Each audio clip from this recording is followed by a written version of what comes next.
Okay, so we're going to do tonight Leah and Rachel. Okay, so what I put here was, this time, and again I did English just because it was simpler, but I put all the different texts where we find Rachel and Leah, starting with the first introduction, the moment of meeting between Yaakov and Rachel. So Rachel comes with the sheep. We know that Yaakov has left his home. He's left Yitzchak and Rivka. He's afraid of Esav killing him, so he runs away. He runs away to Lavan. And when he comes to the well, he asks the people, "Hey, does anybody here know a guy named Lavan?" "Oh yeah, we do." And here comes none other than his daughter Rachel with the sheep. And Rachel is coming, and he sees her, and he kisses her, and first of all, he waters his uncle's sheep. He kisses her. He says, "I'm the relative of yours, and I'm the son of Rivka." She runs and tells her father. And of course, Lavan brings him home. And he brings him home, but he doesn't bring him home just to be a guest. He brings him home and puts him to work. Isn't that a nice uncle? Mm-hmm. Nice guy. And now Lavan had two daughters. The name of the older was Leah. The name of the younger was Rachel. Leah had, and it says her eyes were rakot. It's a very difficult thing to understand what that means. Rakot. She had soft eyes. So some people think it means that they were, that she was, she had. Here it says tender eyes. I don't even know what that means. Some seem to think that it means that she had teary eyes. I don't know exactly what eyes being soft are, but they're contrasted with Rachel had Yefat Toar is translated as a lovely shape or figure. It sounds, like the 1950s. And she was beautiful. So the contrast between Leah and Rachel has to do with their appearance at first, right? It says that Leah had eyes. Something was about her eyes. I don't know what it was. They were rakot. We don't know exactly what the soft eyes. Usually when they talk about eyes, though, it's like how Hashem connects to a person. The eyes are the windows of the soul. Yeah. No, but not like the curly way, like the Torah way. Yeah. So, the eyes say something about a person. So it says that she was crying a lot, and that's why she had eyes like that. But it's interesting, the contrast, because it doesn't say like Leah was ugly, Rachel was beautiful.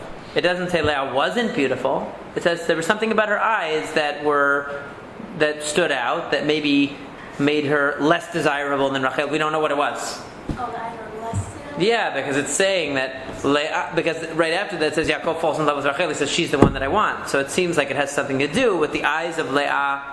Maybe she looked weepy, so her eyes looked tired, or her eyes looked something. I don't know. It doesn't tell us enough to understand what the soft eyes mean.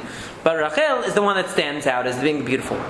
And so Rashi explains the soft eyes that she expected to end up marrying Esav. Because everyone said, "Hey, you have two daughters, he has two sons. Oh, perfect. The older son will marry the older daughter. The younger son will marry the younger daughter. And it will be a perfect match."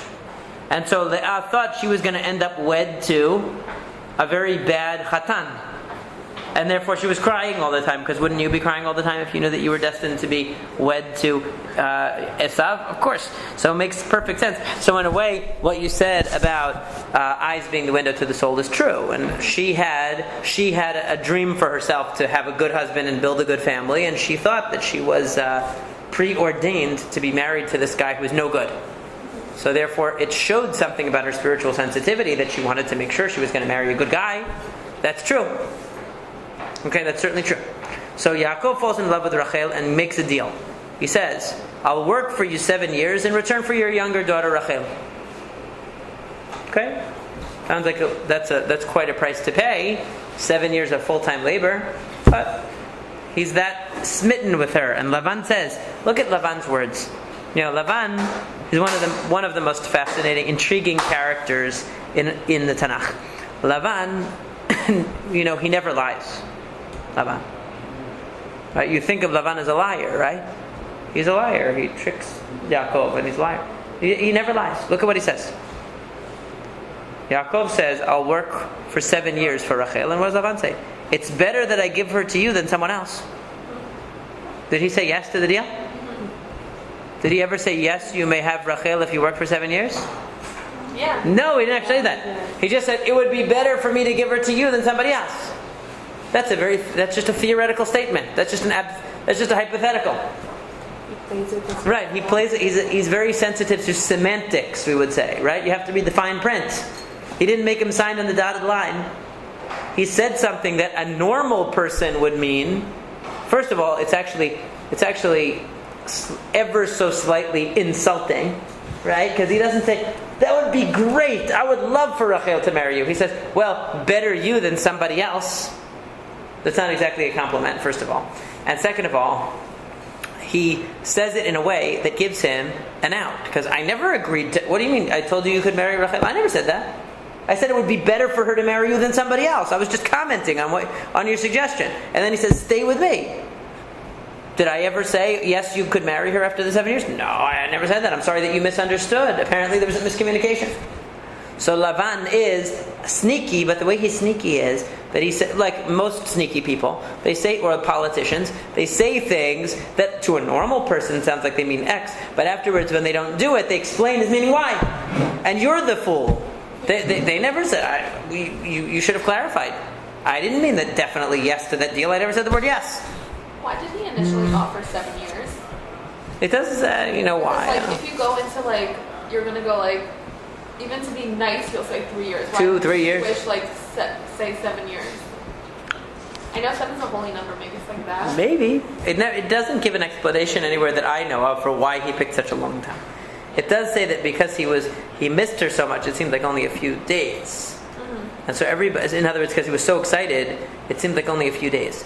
And so people ask the question that seems like the opposite. When you're working for something that you really want, you're impatient. You're not patient. You don't say that you feel like, oh, this 7 years of working is like a few days. No, on the contrary, every day feels like 7 years because you can't wait to be married, right? Yeah. So I saw one really beautiful explanation. I love this explanation. Really cute explanation of this. Says that what it means is not that the time passed faster. Not that the time of 7 years passed as quickly as a few days. But that it seemed like, in other words, he loved her so much that it seemed like only a few days to pay for her. In other words, the value of 7 years was like just a few days to him because he loved her so much. Not that he experienced it as only a few days. No, he probably every day wished that the 7 years was over. But to him, it was like only a few days, meaning the price was nothing to pay for such a wonderful bride, right? So it's a nice answer. Also, when you wait for something, it makes you really appreciate it more. That's true. When you work for it. If you have to work for it, you have to wait for it, it always makes you appreciate it more. That is true. So he loved her so much that he was willing to do that. And then at the end he says, listen, I want to be with my wife. My days are over. And of course Lavan does this famous switch. He gives Leah instead of Rachel. He wakes up in the morning and sees that. And Lavan and Yaakov confronts Lavan and says, hey, didn't I work for Rachel? What the heck is going on here? I had a wedding. I was supposed to be marrying Rachel and it's the wrong woman. And Lavan says, it is not our custom here to give the younger daughter in marriage before the older one. Finish this daughter's bridal week and then I'll give you the younger one. In other words, he's getting a 2-for-1 deal. Lavan. He's getting to marry off both of his daughters, which, in those days were a financial liability to have daughters. Marrying them off was an accomplishment. You had them off of the payroll. It's somebody else's problem. And that was the goal. So he gets both of his daughters married off to one guy. And of course, Yaakov is saying, hey, this is the wrong woman. He says, oh, I never said I would give you Rachel. God forbid that in my community I would marry off my younger daughter before the older one. You must have misunderstood. Sorry, I'm backtracking a little, but I always had trouble understanding that Yaakov kissed Rachel when he saw her. It really bothers me. And they have this whole idea that Leah, okay, so the oldest, God forbid we marry off, but you don't keep the women's modesty and dignity. It's like son, should you know better? Go hug and kiss your cousin. And God forbid I'm not saying he did the wrong thing. I'm just trying to understand how. I think first of all, we're talking about before Matan Torah. That's true. Right, so we're talking about before the halachot. All of the particular halachot were instituted. So he didn't necessarily have that sensitivity, and probably the type of kissing was like Cousins. Right, it was cousin. It was like the Arabs. They're not, obviously we're not Arabs, but in the Middle East, the way that they greet each other is kissing on either cheek. It doesn't mean that they were kissing in a romantic embrace. That was just the way that they greeted one another back then, and there were no technical halachot to follow. So in that social setting, it was acceptable to do that. But yeah, I know it stands out. If you're reading it from the perspective of a 21st century Orthodox Jew, and you read that, and you say, what's going on here, you know? They also had the idea of marrying off the oldest daughter, so... Right. Yeah, so it does stand out as unusual based on the social norms of the Jewish community today. But in that context, I don't think that it was like egregious. It's not like he grabbed her and absconded with her or something like that. He just did whatever was socially acceptable in that circumstance. You're right, though. Your point is well taken. Obviously, if anything, I think it gives us a sense that we should recognize the difference between in different settings and different contexts what's appropriate. It's not always set in stone. In any case, so Yaakov finishes the week with Leah, then he marries Rachel, and then of course he gets the two maidservants. And then it says, when Hashem saw that Leah was not loved, He enabled her to conceive, but Rachel remained childless. This is very important. So, what are the two possibilities in this? Okay, so Leah is given a child because Hashem sees that that's the way to make her beloved to Yaakov, because she's in a tough situation. Okay? But why did He make Rachel without children? Why did what? Why did He prevent Rachel from having children? I understand why He gave children to Leah, to make her seem like a desirable wife. Why did He withhold them from Rachel? Hashem? Yeah, it says Hashem. They didn't want Rachel to have children. Actually, not for a while. Was it the same reason why the other were there? So that she would call out to him, because Hashem wants to praise him with 17. Right. So that's one possibility, is because Rachel needs to pray to God. The other possibility is that if Leah and Rachel both had children, then Yaakov would just continue favoring Rachel anyway, because it doesn't give Leah any leverage, right? Because if the whole purpose of Leah having children is that she should win the favor of Yaakov, well, if Rachel is also, he already likes Rachel better and feels Leah doesn't belong there. He doesn't have any affection for her. So then maybe it's not going to work as a strategy, so to speak, for him to love Leah. He'll gravitate to Rachel like he naturally would. So we're going to see which of these two possibilities is correct. Both of them are probably correct. Let's see. So now notice you can see right away that Leah is a different kind of personality than Rachel. So let's take a look.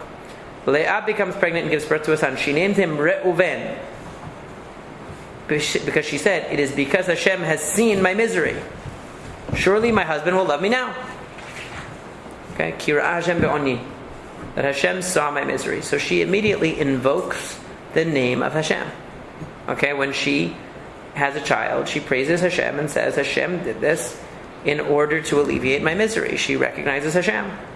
Our rabbis explain that it meant something further, as you see that Rashi quotes on the bottom. Look at the difference between my son and the son of Esav. Even though Reuven, was really the firstborn of the family and had every reason to hate Yosef, he's the one who tries to save Yosef when the brothers throw him into the pit. Look what a good boy I have relative to Esav. Esav, who sells the firstborn birthright to Yaakov, still wants to kill him. But my son Reuven, who really could have rightfully said, I never gave up my birthright, and he could have hated Yosef, wanted to help him. So, in other words, Leah is sensitive to the idea that she wants a certain type of child. It's not just, she praises Hashem, and she's also saying, I'm going to raise a child of a certain caliber, not like Esav. Just like she didn't want to be married to Esav, right? That's one of the themes here. She didn't want to be married to Esav. She wants her sons to be different from Esav. She has a deep sense of purpose, that she's raising these children for an ultimate purpose. And that's very, very important. Let's take a look at the next child. She conceives again, and she gives birth to a son and says, because Hashem heard that I am not loved, He gave me this one too. So she named him Shimon. Shimon is from Shama. Hashem heard. So every time she's naming her child, she mentions Hashem. And then she conceives and gives birth to a son and says, now at last my husband will be attached to me because I have borne him 3 sons. He was named Levi. Okay, so she's understanding this as obviously both a part of her relationship with God and also part of her relationship with her husband, right? Because there are two relationships she's focused on. One is that she's thanking God for her for the children that He's giving her, but she's also hoping that this is going to rectify her marriage, because she comes into the marriage very disadvantaged. I mean, you really have to feel sympathy for her. It's depressing. She didn't have apparently any right to have any say in who she married. She ends up marrying a person who doesn't want her. I mean, who wants to be married to someone who doesn't want them, and they have no way out. And they're stuck. So she's really in a tough spot. And yet she has, she sees Hashem and what's happening to her. She sees some greater purpose in what's happening to her, that Hashem is trying to bring her and her husband closer together. Okay? Rashi says, this time my husband will be attached. Since the matriarchs were prophet, it says they knew that 12 tribes were going to come. And she knew that she had at least 1/4 of the children, because she had already born 3 sons. So she has a sense of divine plan. She has a sense of there's a purpose to all of this. We're building a family to build the nation of Israel. She has the concept of that. She conceives again and gives birth to a son and names him Yehuda. Then she stops having children. Why did she praise Hashem? She said, since I have taken more than my share. Right? Because now she has at least 4, and there are 4 women involved. If she has 4, that means she already has more than 3. 3 would be evenly divided. So she gets she's definitely going to have more than 1/4 of the children. She has 1/3 of the children, because she has 4 out of the 12. So she says, I thank Hashem. The Talmud says, and I think I brought this here somewhere. I think I copied it in here. That it says in Masechet Berachot, this is on the back of the last page, Rabbi Yochanan said in the name of Rabbi Shimon ben Yochai, from the day that God created the world, no one expressed gratitude to Hashem until Leah came and did so. As it says, this time let me express gratitude to Hashem. So in other words, there's a sense of, this time she doesn't mention, right, anything about her husband in the last time, right? She just says, I'm going to praise Hashem this time. Meaning not because of any other motive, not because of her husband, not because of any other plan that she has. She simply says, I want to praise Hashem for what I have. Could that mean that maybe she's over it and she knows that he's never going to love her the same way? It could be that she's come to terms with it. Yeah. It could be that she's now focused on a different thing. She's now focused on, my purpose is to be a mother, my purpose is to raise children, my purpose is to make sure that my family lives up to the ideals that I want to instill in them, and I can't always be chasing after my husband to love me. And that may be it. That may be true. It also might be that she's moving away from her, actually one of the things we talked about in Tisha B'Av was moving away from the self, moving more to the big picture. In other words, she's seeing, in all the other times, she also mentions Hashem in the first 2 times. She's aware of Hashem working through her a certain plan. But maybe she's now gotten so far in understanding that she can just praise and thank Hashem and see the objective good without having to tie it to her specific situation. She just sees it as a bracha in its own right, And then she stops having children. And then Rachel, let's take a look at Rachel for a second. We haven't seen Rachel now, we've seen only Leah. What did Rachel do?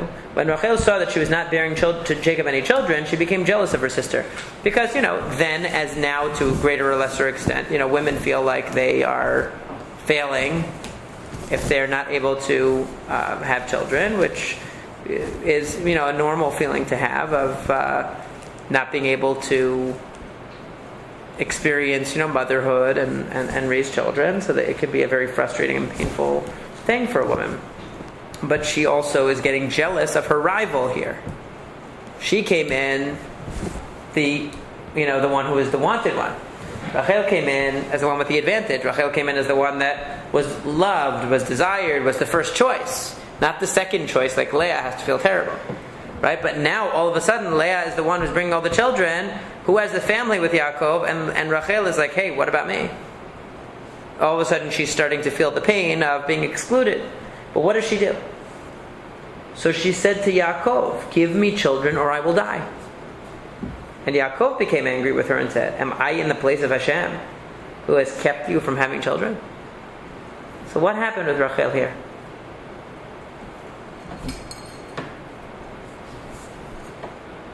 And according to Rashi, it means that she was jealous of her zechut. She had zechut of good deeds. That the reason she was better than her. In other words, Rachel recognized that Leah was better than her, and therefore was more worthy of having children.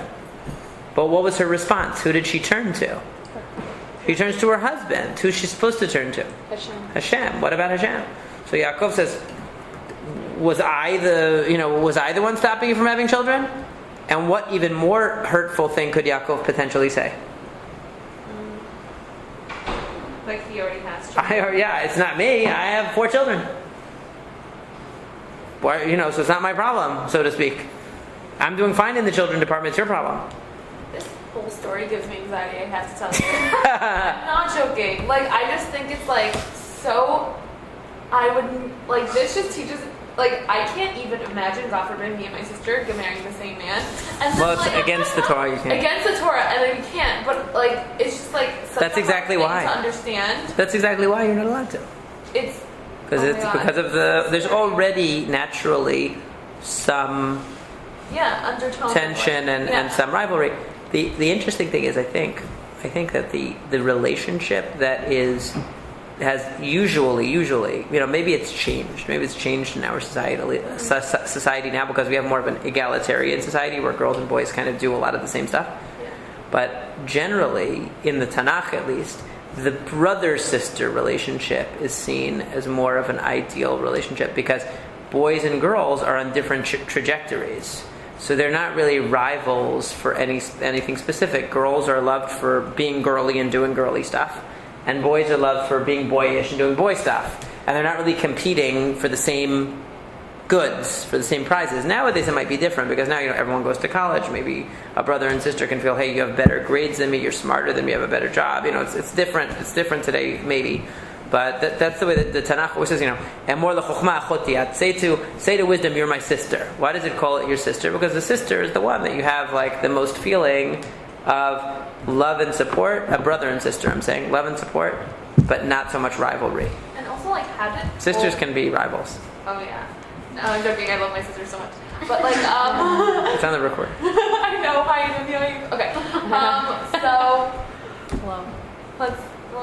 Lavan is, like, I feel like he's, like, just, like, so, not evil. It's not even evil. He's just, like, he's a smart businessman, you know what I mean? Yeah. But it's, like, how could so many of, like, the biggest people come from, like, the same family of Lavan? Like, how is, like, what's her name? Rivka and, like, Leah and everyone. Well, that was our talk. Were you here last week? Or I was. Yeah, so we talked a little bit about Rivka and how she, in a way, takes those qualities of Lavan and she kind of harnesses it for good. There obviously is something positive about Lavan that Abraham and Yitzchak both see, that he is better than the alternative. So you have to look at, the least evil rather than the what's the ideal. Because, think about being in a world, we are thankfully in a world where there are Jewish people and there are other people who share the same values as we do, and therefore we can try to find mates that, match our values. They lived in a world where they were literally the only people who were following that path. So their only choice, it's it seems, and this is something that I've heard some people talk about, it seems like the family of Lavan had some inkling of the ideas of Abraham, because they use the word Hashem. They seem to have some awareness of Abraham's approach and ideas, but they're not fully willing to accept it. Like, they're not willing to let it filter into their lifestyle. They're comfortable being part of, let's say, the conventional world and following the conventional practices, but they also have a sense of respect and appreciation for what Abraham is about. They're not against it. So, because that's where he came from there. In other words, it's where Abraham came from, so it obviously must have been an environment which was not the most hostile to the ideas of Abraham, but actually ended up being a fertile ground for Abraham to come out of, and he knew that. So he said, that's the only place where there's potential. Like, if I came out of there, then if I go and try to extract somebody from there, that's the most likely place to find a student who will be receptive to what I have to say. So seemingly, although Lavan does worship other gods, he obviously has some kind of an openness or affinity for what Abraham's doing and what Yitzchak's doing. Sorry. Yeah. I also feel like this is kind of like similar to Abraham and Sarah, when like Sarah couldn't have children. And the Hagar does. Yeah, and he's like, I kind of already have a son. Like, like he was. That's true. You know? That's true. I think this is like what I got from it, that it's kind of like another way Hashem is trying to push like the women to like come and like depend on Hashem, like not on their husband. Yeah, exactly, and like really like see like, okay, like it's only God that can help me out right now. You know? I think that's what's happening here. So what you have is you have Leah, because Leah doesn't have the emotional support of her husband. She comes across actually as the stronger woman, because she's able to connect to God and find her strength in Hashem. Whereas Rachel comes across as, and I think that we can get some sense of it from what the Torah tells us about her, that the girl that is the desirable one, the one that's chased after, the one that's doted on, the one that's loved and fawned over and all that, the beautiful one, is the one that's going to feel is going to get the most out of relying on her husband, relying on that as her source of her sense of strength, her sense of self, her sense of self-esteem and all that, and inner strength is going to come from that because she's getting that so much. Leah is like the one out in the cold. So she's actually, in a way, inspired to get her strength from Hashem. It's actually similar to the Iyov that we talked about yesterday, in a way. That when you're suffering, you turn your base of strength to Hashem.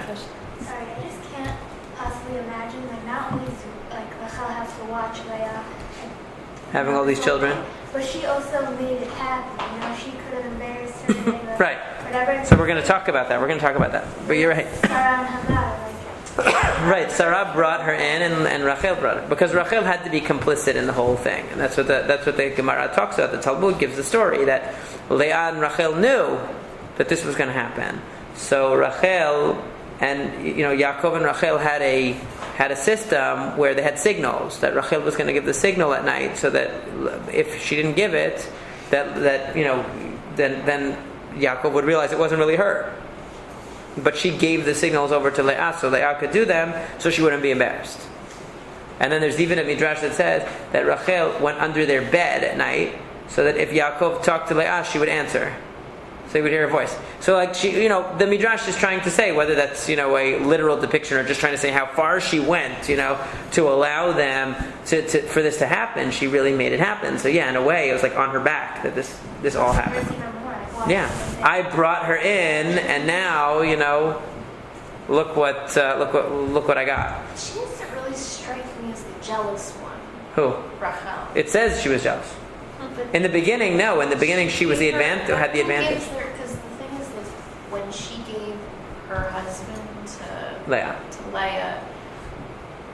when, like, during the time of the destruction of the Beit HaMikdash and everything, there was a I don't know if it's a mashal or if it's like if it actually happened, that all of these like tzaddikim were going up to Hashem and they were saying, please, on my merit, save the Jewish people, and she was the only one that Hashem accepted. Because this is Rachel's one crying over her children, right?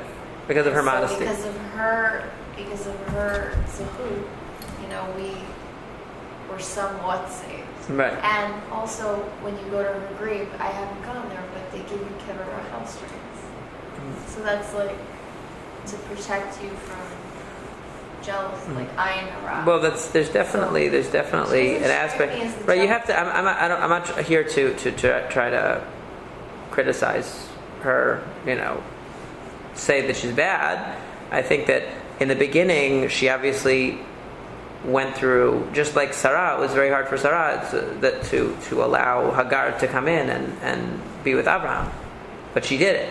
So Rachel also was a great heroic act that she brought Leah into her house, but then she created the problem that now she has this conflict with Leah, and she has this rivalry with her, and she's losing now.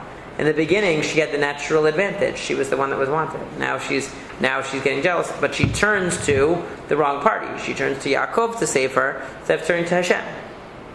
And what does Rachel do? She decides to do the same thing that Sarah did, which is to bring Bilhah into the house. And of course, Bilhah has a baby, and that's done. And Bilhah has another baby, and that is Naphtali. And she says, I have had a great struggle with my sister, and I win. So isn't that interesting? So Rachel does mention Hashem. Danani Elohim. Right? She says, God has vindicated me or judged me. He listened to my plea and gave me a son. Okay? But she uses the word God. She doesn't use the word Hashem, which is very interesting. And then she says, I had a great struggle with my sister, which is Naftule Elohim Niftalti, great struggles I had. So she uses the word Elohim, which is a more generic word for God, not the typical Jewish word for God of Hashem, like Leah uses. So she says, I have a great struggle with my sister and I have won. So what does that sort of sound like? She sees it as a competition. God judged me and I won. God judged me and I was vindicated. I had a great struggle with my sister and I won. So she's seeing things in a very limited perspective relative to Leah, who's kind of gotten past that whole, am I hated, am I loved, am I the winning wife, am I not the winning wife? She's moved beyond that. Rachel is now the one who's really involved in this. And then Leah realized she didn't have any children, so she brings Zilpah and brings another 2 kids, Gad and Asher. And then the story goes that during the wheat harvest, Reuven goes out in the fields and finds some plants, and he brings them to Leah. And Rachel says to Leah, can I have some of your plants? Dudaim, these plants that he gets in the field. And what does she say? Wasn't it enough that you took away my husband? Will you take my son's mandrakes too? Interesting. Leah considers Yaakov her rightful husband. Because after all, she was the first one. She was first. It's my husband. Even though Rachel allowed her to come in. Rachel was the one who facilitated. But now Leah is saying, so you see here there's a little bit of a resentment and there's serious tension going on between the two. Right? Leah is saying, you already took my husband, now you want my plants, my flowers, whatever they are. Very well, Rachel said, he can sleep with you tonight in return for your son's mandrakes. Wow. This is called indecent proposal of the Tanakh, of the Torah. So, TMI. Right. So, what's happening here? They're contracting out She doesn't want to help her sister. Huh? She doesn't want to help her She says, give me the plants, and I'll let you have date night with Yaakov tonight. It was supposed to be my night, but you could have them for the night. So it's a very strange, kind of weird arrangement, but they agree. She says, okay, deal. So what does Rashi say? Tonight's cohabitation belonged to me, but I will give him to you in lieu of your son's dudaim. Since she treated the cohabitation of the righteous man lightly, she didn't merit to be buried with him. In other words, could a person who's having fertility issues, first of all, is unlikely to pass up on a night that they're going to be with their husband for nothing, for flowers. Maybe those flowers had something special to them. Oh, that's Maybe. Yeah, so some of the Mefarshim say that, it could have been a fertility, had a fertility properties. But the Chazal criticize her. They say that, no, she shouldn't have done that. She should have said, no, it's important to me to have this time with him and to hopefully have a child, and she should have passed up the opportunity to get the flowers. That's what the Chazal say. It shows that she gave up. What? It shows that she gave Right, up. she took it like she didn't pursue it with as much, with every ounce of her self. Right, she gave up. So Yaakov comes home that night. Leah goes out to meet him. You have to come to me. I hired you. I paid for you for tonight. It's a very unusual scene. And reverse. It's the reverse of what you usually find in the movies. It's usually the other way around. So Hashem listens to Leah. She becomes pregnant and bears a 5th son. And it's really interesting because I want to just point out something very funny to you. That the name of the son is Yisachar. Yisachar. And she says the reason why is because this is my schari, this is my reward for giving my servant to my husband. Okay? But the word Yisachar, it just says Ki Sachor Secharticha Beduda Eveni. That I paid for you. The reason why you're coming to my tent tonight is because I paid for you with the flowers of my son. And it's the same word, Sachar. So really the meaning of Yisachar is probably referring to the fact that she paid to have that evening with him where she conceived, right? But that's not so classy. So when she actually names him, she doesn't mention that. She instead says, the reason is because it's a sachar, it's a reward for the fact that I gave my maidservant to you. So if you've ever noticed, Yisachar is spelled with 2 sin, that you don't pronounce the second one. You only pronounce one. Because there's a double meaning to right? There's a double meaning to it. One that's not really said, and one that is said. I always wondered why there were two. Yeah. One that isn't said because it's not so I love highbrow, right? And one that is said because it's more acceptable, So she puts. That's why it's Yisachar. But anyway. Wait, I'm sorry, I'm confused. Yeah. What's the second? So there's two meanings of Sachar in the same section in Hebrew. The word Sachar is used twice for her payment that she paid for the night, and also she says Hashem gave me my Sachar, my reward, because I was willing to give my servant to my husband to bear more children, even though I didn't need to. I wanted to have a bigger family. So the word Sachar has two meanings, and the one she mentions explicitly is the clean one, the cleaner one, right? She doesn't mention the other one, but the other one is implicit. So when we spell Yisachar with two sins, it's a reference to, it would seem to be, I should say, a reference to both, to the double meaning that one of the sins is not pronounced. There's a hidden meaning to the Sachar. Anyway, she then has Zivulun, and then she has Dinah the daughter. And then Hashem finally remembers Rachel. He listens to her and enables her to conceive. She became pregnant and gave birth to a son and says, Asaf Elohim et cherpati. God has taken away my disgrace. So her very first reaction is the removal of a negative. She doesn't say, wow, I'm so happy to have a child. She says, God took away my shame. And then she named him Yosef and said, may Hashem give me another son. It's actually not Hashem, it's Yosef, Elohim. What does Yosef mean? To add. So the first thing so imagine you've been waiting all this time for a child, and instead of focusing on the child, to say, please give me another one. His name is, please give me another one. Okay? Could you imagine if your mom named you, please give me another one? I guess it would be worse if your mom named you, please don't give me another one. But either one is not good. Why are you referring to another one when you have me, right? Or Asaf also sounds like Yosef. They probably both words, Asaf Elohim et cherpati. God has gathered up my disgrace, removed my disgrace, and Yosef li Elohim ben acher. May Hashem or God give me another child.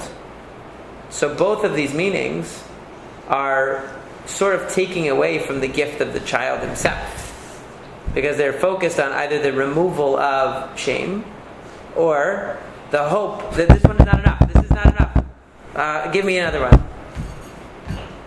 Yeah. Sorry to go back, but I don't see what's the connection between the name Zebulun and what she says. Yizbaleni ishi ki.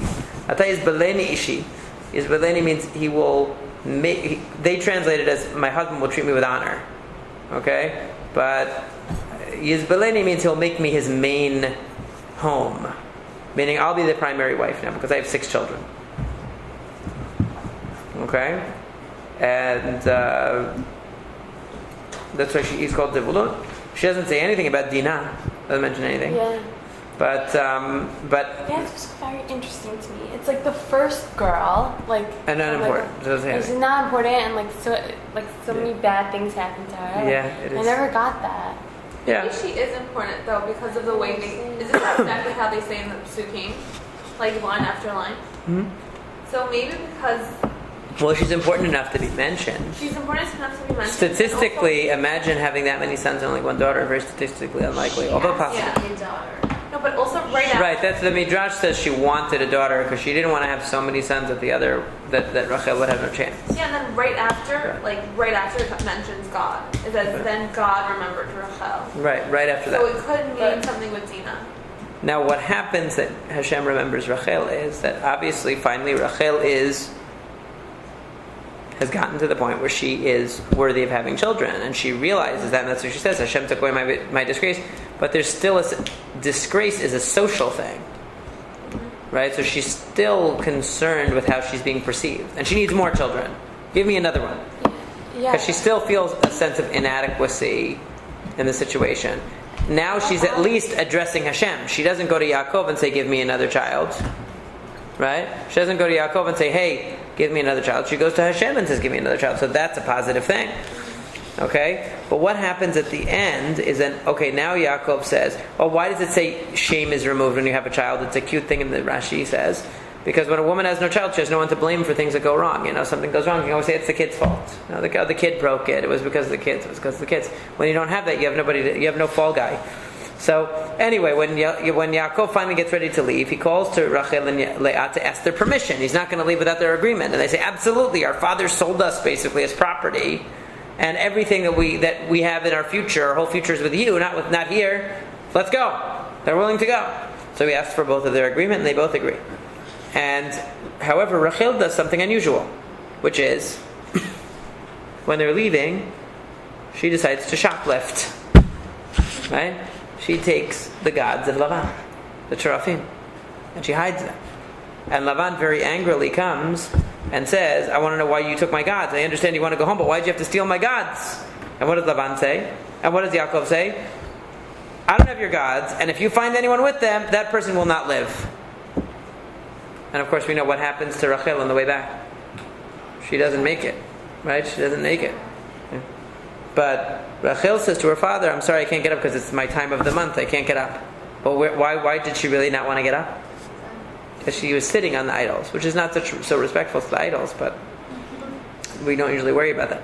So what's going on in this story? What is this talking? Why is Rachel causes all this trouble here?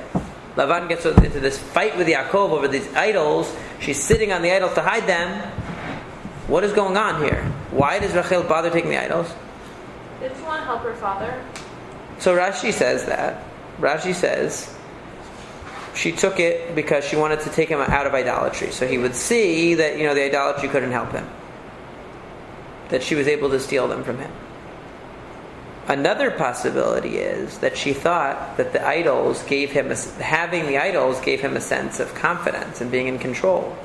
And maybe by taking away his sense of being in control and his sense of being able to see the future or whatever, they gave him some kind of false sense of security, he would be an easier target. He would be a less imposing enemy because he would feel out of his element. He wouldn't feel secure, and that would make her feel safer, that she wasn't in danger. But there's a third possibility, and this third possibility, from just reading the psukim without any other assumption and looking at Rachel's personality up till now, it could be that she brought them as a little bit of a memento from her father's house. Basically, she's leaving her father's house, but she wanted to, very simply bring something with her. She's leaving her father's house, she wants to bring something with not, the fact that they're idols. Obviously, she's not worshiping idols, but the fact that she wanted to bring something with her as a fond remembrance of her father's house. Whatever the case may be, it's some kind of a sign in Rachel that she is not 100% on the level of leaving the house in an honest, direct, forthright way. She did something underhanded. It's not like she went to her father and said, I don't want you to worship idols anymore.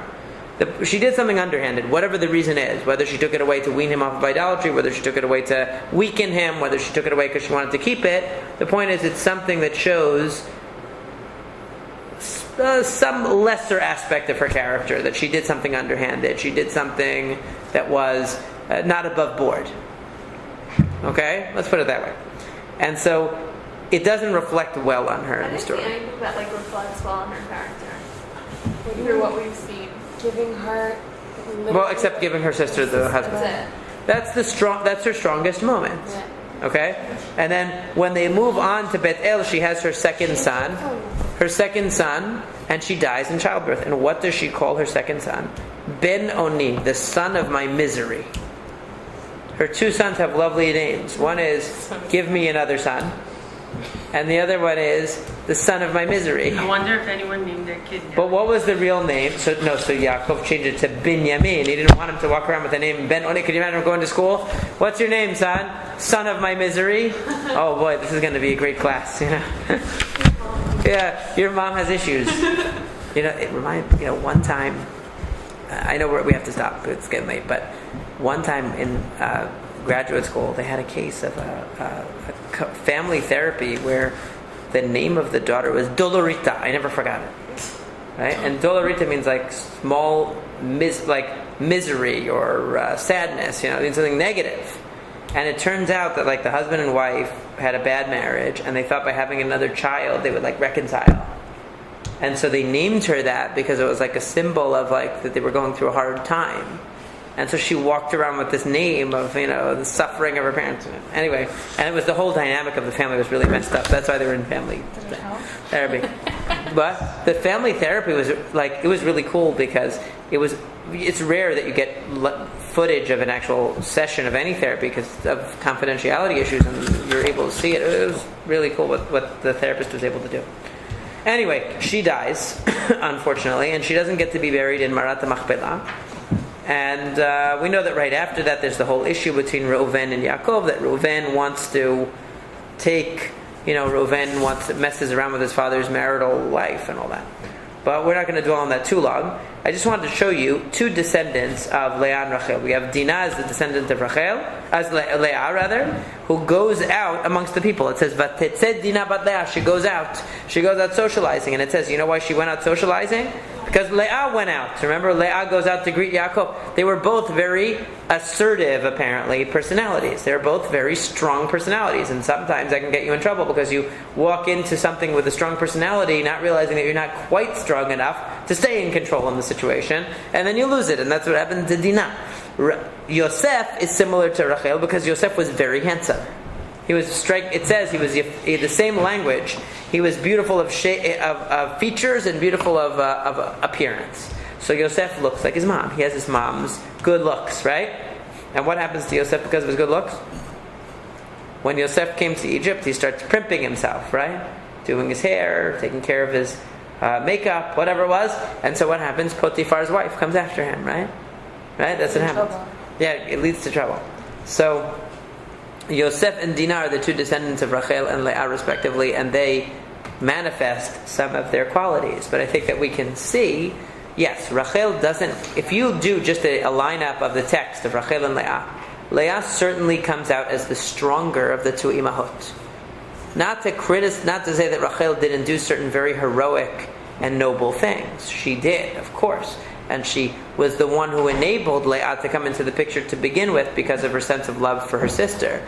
But at the end of the day, you do see Leah emerging as this very strong, independent, assertive, visionary character, whereas you see Rachel as a person who struggles first to focus on Hashem as the source of the one who's going to give her children, and even when she does, still very concerned about her own shame or disgrace or suffering, or who struggles with the ability to leave her home, her father's home, without doing something less than noble along the way. So she comes out as the weaker character. Let's say the character that needs more support. Maybe she brought the terafim because even though she wanted to leave her dad's home, she still needed something from dad's home to feel like whatever she got from that. Just like she needed her husband to give her that feeling of self-esteem and that feeling of love, she needed something from her dad also, and she didn't want to reveal it. So she said, I'm sorry, I can't get up. She wanted to keep them. So it seems like there was much more of a connection between her and Lavan. Maybe she was a favorite one. Maybe that's why he didn't want her to get married right away. Who knows? So we see in Rachel a little bit of a weaker personality than in the personality of Leah, who's this fiercely independent one. And we see that also manifest in their children, because Yosef is a person who, what gets Yosef into trouble is his own sense of being the center of the family. He was the handsome one, he was the successful one, he was the loved one, he was the one his father favored, he was the future, he was all that. And it turned out that he ends up being sold as a slave and going to the bottom, because of that sense of being, having everything coming to him. And who is the one that really rises up to be the great one is Yehuda. And Yehuda is the son of Leah. Yehuda and Levi, the two key families of Israel. Yehuda is from Leah, and that's from David HaMelech, comes from Yehuda. And Levi, which are the Kohanim and Leviim, come from Leah also. Rachel has Yosef and Binyamin, so the kings of the northern kingdom, which eventually get destroyed, are from Yosef. And the first king, Shaul, came from Binyamin. But the lasting eternal kingdoms of Israel, which are the kingdom of David and the Kehunah, the Kohanic group, come from Leah. So you see a strength in Leah that is even surpasses Rachel. That's not to say that Rachel is not important. It talks about Rachel crying over her children and that the children are going to come back because of the zchut of Rachel crying. So that's not to say that she's not a great person. We can't imagine what it's like to be in her position or what level she was on. We're just saying that if we were to compare the two in greatness, Rachel always gets the star attraction, right? We always think of Rachel first. We always say Rachel's name first, right? We always envision her as the key one because she was the one that he wanted first and she was the beautiful one. But really Leah emerges spiritually and morally as this even stronger and more solid character who eventually is the mother of the strongest of the tribes, who really are the backbone of Am Yisrael even more. Although Rachel's son Yosef saves the Jewish people. He does save them, but in the ultimate, in the long term, the ones who really end up prevailing are the children of Leah, really form the backbone of the Jewish people, and that comes from her zechut, and her strength, and her independence, even more than that of Rachel. So there's also going to be Mashiach ben Yosef, who comes from Yosef. There's a concept of the Bet Yosef as being very important in Jewish history, but and in the Jewish future in the times of Mashiach, the house of Yosef. It talks about two Mashiachim. That there's Mashiach ben Yosef, Mashiach ben David. Some say that there's going to be two. Some say there's going to be only one. Some say there's going to be two. One from Yosef, one from Yehuda. So that each Bechor, because Yosef is the Bechor of Rachel, and Yehuda ends up being the Bechor of Leah because Reuven loses it because of his sin. Shimon and Levi lose it because of their sin, so it comes to Yehuda. He ends up being the Bechor. So you have the two firstborn inheriting, and the longest berachot of Yaakov are to Yosef and to Yehuda. They're the two leaders. But the dominant one ends up being, in the long term, Yehuda. And that speaks to the even greater zechut of Leah and her strength and her bitachon in Hashem that surpassed even that of Rachel. Not to say that Rachel was not great, but perhaps Leah even eclipsed her in greatness and in vision and in strength.